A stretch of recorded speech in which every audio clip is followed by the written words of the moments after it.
Hey, and welcome to Neverwinter with Aragon. So just a quick announcement with regards to the upcoming companion changes with Module 25. I've been keeping up to date with that and trying to do the best to keep you guys up to date as well. I recently posted a video going through my testings of their recent changes, and they do plan on making further changes. They don't intend the honey badger to be like significantly better than everything else, and so they will be making some more upcoming adjustments. So they made a dev post where they go through their intentions with these changes. They're going to have 3 different categories of which the companions should fit into, either being single target, multi-target, or hybrid.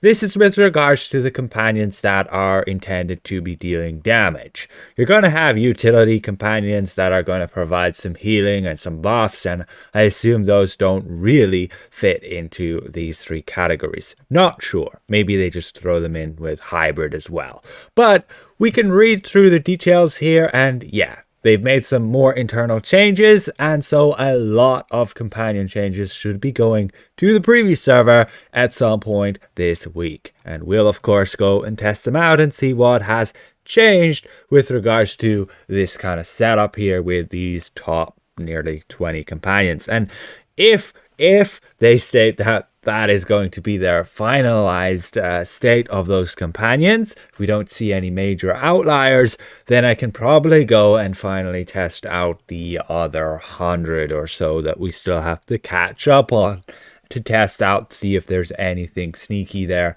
that's hiding, that's dealing a ton of damage. And that could well be the case always. Again, all open to change, especially what you see here is completely open to change, as they've just announced more changes coming. So we can read through their blog, you can do so as well, but ultimately they want single target companions. Companions focus solely on dealing damage against one target, and thus they will have their own damage formula and be balanced with each other. Then you have multi-target companions, which are supposed to be hitting multiple targets and will no way compete with, let's say, single target companions in single target damage, because they're intended and balanced around being able to hit like 4+ targets. They're supposed to perform like poorly against a single target. And then you're going to have hybrid companions, which are going to have a mix of single target, multi-target, or support abilities. So that is where they throw those companions in. And examples of that is like Suna, Regis, and the Succubus and the Incubus. And they were basically versatile companions that could do solid single target, like Suna could back before she got nerfed, and Succubus and Incubus were somewhat decent in single target, but in AoE that's where they really excelled. Now they do note that having like a AoE companion is what people generally seek for when they want something for solo questing and solo content and so on. An AoE companion not going to do much in those boss fights, those single target boss fights. So we can see some additional notes here. Their changes are going to impact several of the old companions in notable ways. To name a few, you have the Regis, Succubus, Incubus, and various versions of the Paranoid Delusion. And they do admit there was mistakes made with regards to like Regis and the Succubus. They were basically dealing single target levels of damage against multiple targets, and they want to change this then with Module 25. They've said this multiple times before, but it seems they're finally trying to make it work. I don't know. We should really see how it turns out. But with regards to the Paranoid Delusion, specifically on some classes, like some are going to be of one archetype and some of the other, and some people would want, let's say, their Paranoid Delusion on their class to be a single target. Others might want it to be multi-target. Well, they say they're not going to change that. They're not going to change the archetype specifically, but they're just going to have a look at the damage they can deal and balance them around, at least attempt to do that. As some classes, their paranoids were overperforming significantly while others were underperforming. And we could see that through my data, like the cleric, the paladin, they got them pretty decent level, to be honest, here now. But like still the warlock, wizard lagging behind a little bit, but especially the fighter and the barbarian. And then it's not even working on the bard. That's why it's not even on the list here. But ultimately, they also state that the honey badger, there will be some changes before it goes live.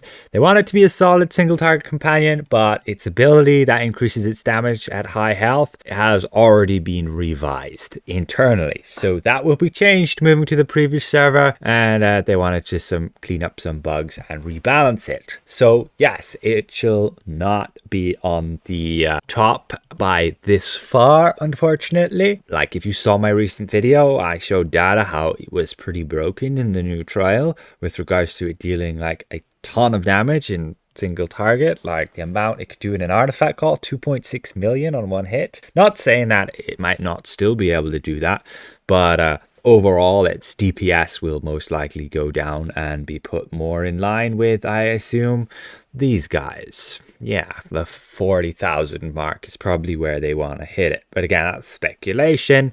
And they also note Xuna. You've seen lots of changes over the years, and they want to fix her abilities a bit more so that she represents a more solid, versatile companion. But they say she will not likely be like the top single target companion. She's intended to be a hybrid companion and thus be like a mix of AoE and single target, and thus being a versatile option. A companion you could use in both single target and AoE. Not the best in either, but at least you can use it in both. Personally, endgame players just are going to want something that deals a ton of single target damage and maybe have one or two AoE abilities, like somewhat of a hybrid, but still be the top single target companion for that content. Like we have lots of different content, and companions based on their abilities will depend in their effectiveness on that content.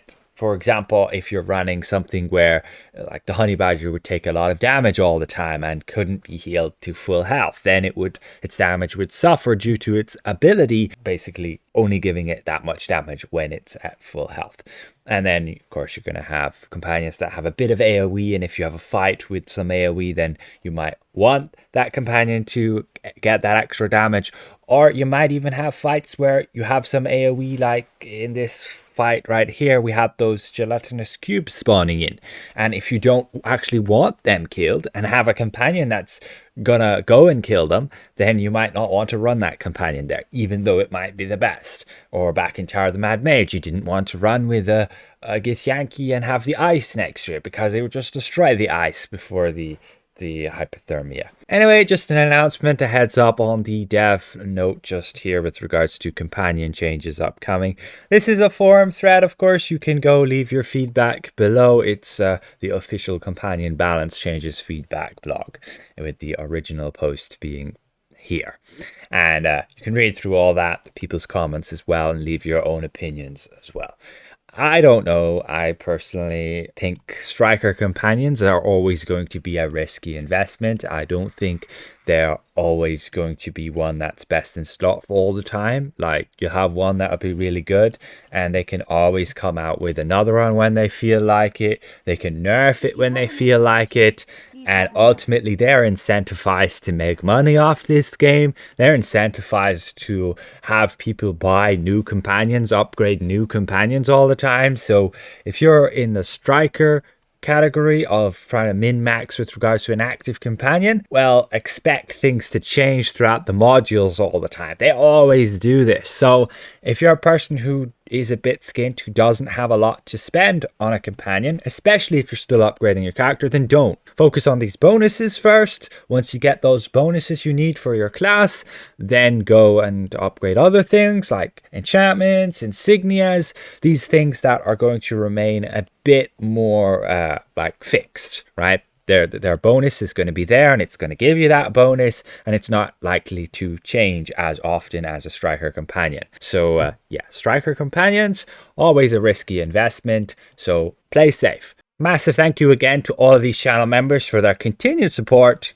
and we'll see you guys around. Goodbye for now.